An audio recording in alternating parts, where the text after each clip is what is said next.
Hello there and welcome to today's video in which I'm going to be sharing with you some observations I've made as an autistic YouTuber. And I say YouTuber in the very kind of smallest sense really because this is a tiny channel. But if you are new to my channel, my name's Lizzie and I'm a late diagnosed autistic person. I was diagnosed last year at the age of 49, and ever since then I've been documenting my thoughts and experiences and things I'm learning about autism really here on my channel. So with that in mind, let's get started.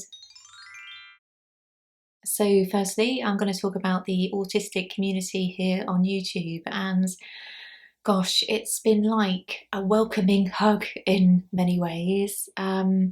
All through my life, as many autistic people experience, I've just felt, like a complete oddball really, like I've not fitted in, I've just not been able to find very many people like myself. So to enter this new online world and to find people who have had very similar experiences to me and who've been able to relate to me has just been completely overwhelming, and in all the good ways really. And I have to say that other autistic creators have been really lovely as well, certainly the ones that I've been in contact with. So yeah, it's just been such a great thing for me, I have to say.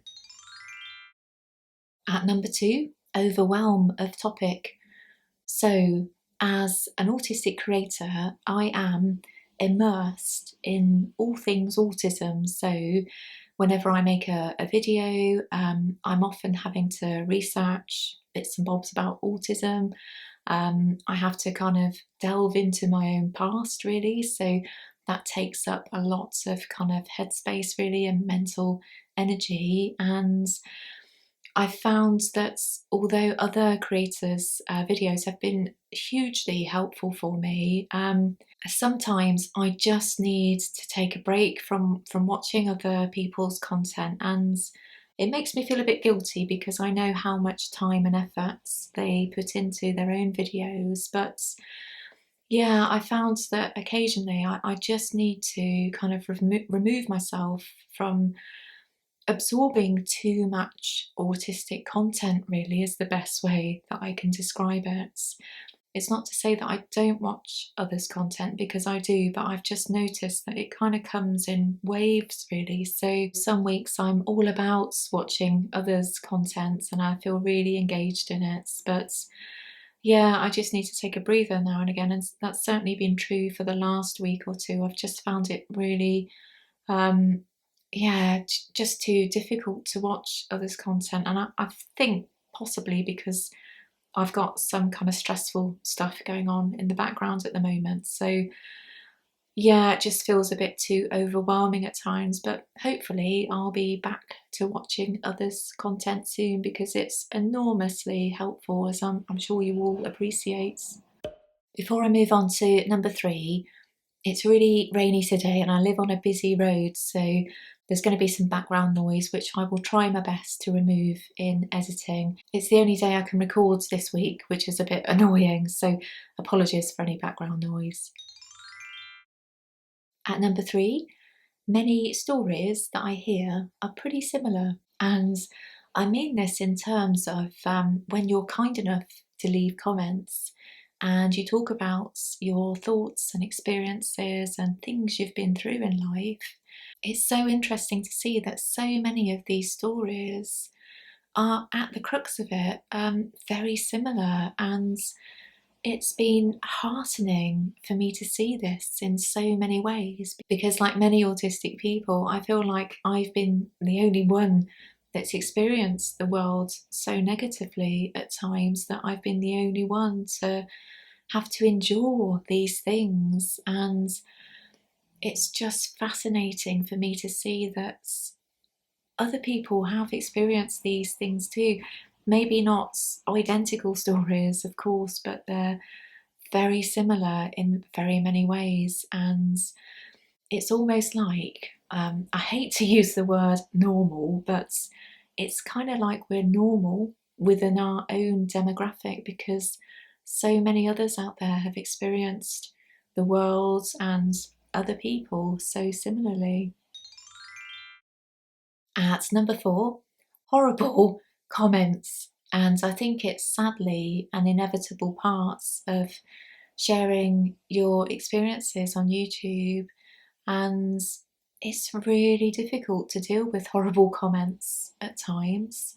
What I find interesting actually is that I've got another channel. It's for my artwork. It's called Clay Disarray, and I'm a sculptor, so I make these little models that you see in the backgrounds. But I've had my art channel for about 10 years, and I've had horrible comments come up, fairly consistently. But I think because they've never been aimed at me directly as a person, they've been pretty easy to shrug off, really, because they're all kind of derivative of each other, really. It tends to be along the lines of your artwork's rubbish, and I've seen other better, bigger artists out there, or whatever they have to say. And it may sting a little in the moment sometimes, but they're pretty easy to shrug off. But I found that some comments that I get on Creative Autistic to be very difficult to deal with now and again, and I do try to be pragmatic about things. There are just mean people out there that will inevitably leave horrible comments, and it's the same on any other channel. But I think when it's directed at you personally, it can take some time to shrug off, I've found, and yeah, it can really ruin your day. I remember when I first started my channel, I was called a caricature by somebody, which I think is actually quite funny now. But at the time, it really stung for whatever reason. And since then, I've had a few others that have been very difficult to cope with at the time. And I'm just hoping that this kind of stuff gets easier as time goes on, and I get kind of more used to these kinds of negative comments, really. But it's certainly been an eye-opener in the difference between, somebody criticising your artwork and somebody criticising you as a person. At number 5, supports, or lack thereof. And we know that there's a real lack of support out there, basically for all autistic people, and any real support that is available tends to come at a cost. So it's private healthcare or private therapy. And of course, very many autistic people just aren't in a position to be able to access this, myself included. I'm a disabled, chronically ill person, so I'm just not able to access therapy. And it's just so frustrating that this seems to be the case across the board. We're just not getting the support that we need, or the supports that we deserve. So it makes sense that autistic people are turning to YouTube for some kind of peer support, and to engage and converse with others who experience the world in a very similar way to ourselves. And while it's great that YouTube exists, and it has become a really invaluable resource for so many autistic people, it just really frustrates me that professional support is just not available for so many of us. At number 6, YouTube pays terribly. And I just thought I'd mention this in this video, because I think sometimes there's a real kind of misunderstanding, really, as to how much money people make from their YouTube content, because we hear creators talk so often about it. And let me tell you, as a tiny YouTube creator, I made just over 30 quid over the last 28 or 30 days.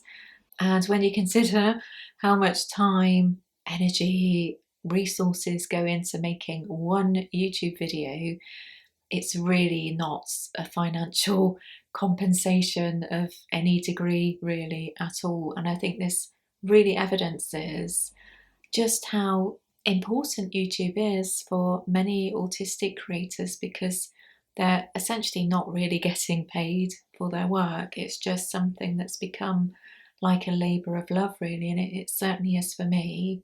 And I've been able to invest more time into Creative Autistic because of my MCAS really. I'm having reactions to clay at the moment, so I can't do any of my artwork really at the moment. But I'm just hoping as time goes on that I'm able to balance both Creative Autistic and clay disarray a bit more, because well, my main source of income has dried up really, which is a bit concerning for me. And I am planning to set up a Patreon later this year for additional Creative Autistic content, so look out for that if that's of interest. But in the meantime, actually, I do have a Ko-fi, which I never mention, but I should now and again really. And if you'd like to donate a coffee at any stage, you're very welcome to do so, and I'll leave a link down below. And obviously your contributions there will help to support the Creative Autistic channel go on as long as it can really.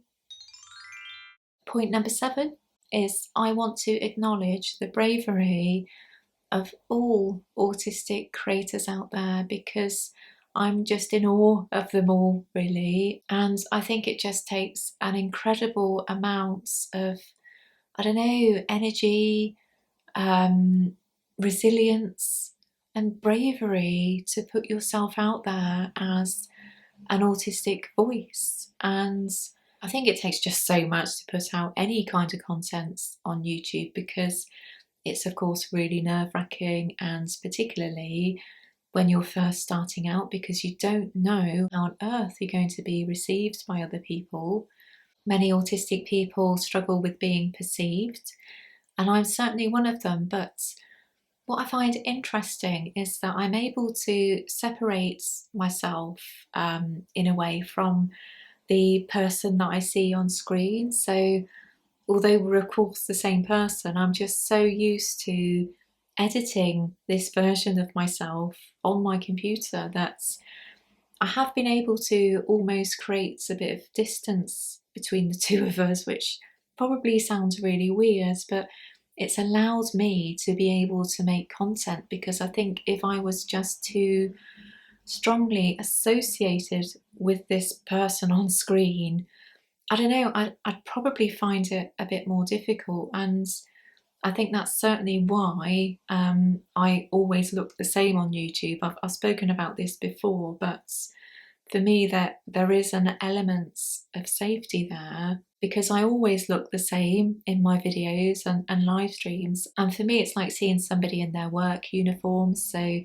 they might work for the police, or they might be a nurse, and they often look a bit kind of different outside of their work uniform really. There's a whole new context there that can be a bit confusing really. So for me, I struggle with the thoughts of being kind of recognised in real life really, because it has happened before through my other channel, and I felt really uncomfortable with it. So this is the reason, or certainly one of the reasons, why I chose really to always look the same on my channel, because I do struggle with being perceived in real life. So this is kind of like just almost like a safety net for me.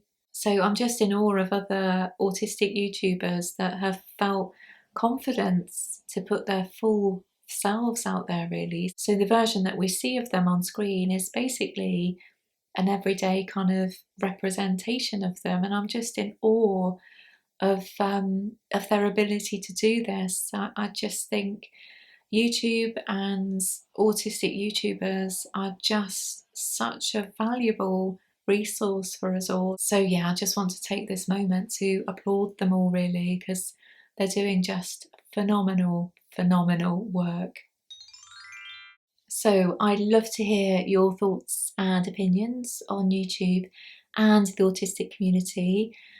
And if you also have a YouTube channel, I'd love to know if you can relate to any of the points that I've given today, and if there's anything else you've learned as a result of being a YouTuber, and if it's come as a real surprise to you, so it's something that just you weren't expecting at all. I'd love to hear. So leave your comments down below. So that's it for today. Thank you for watching. Give it a like if you got this far, and I'll see you again soon.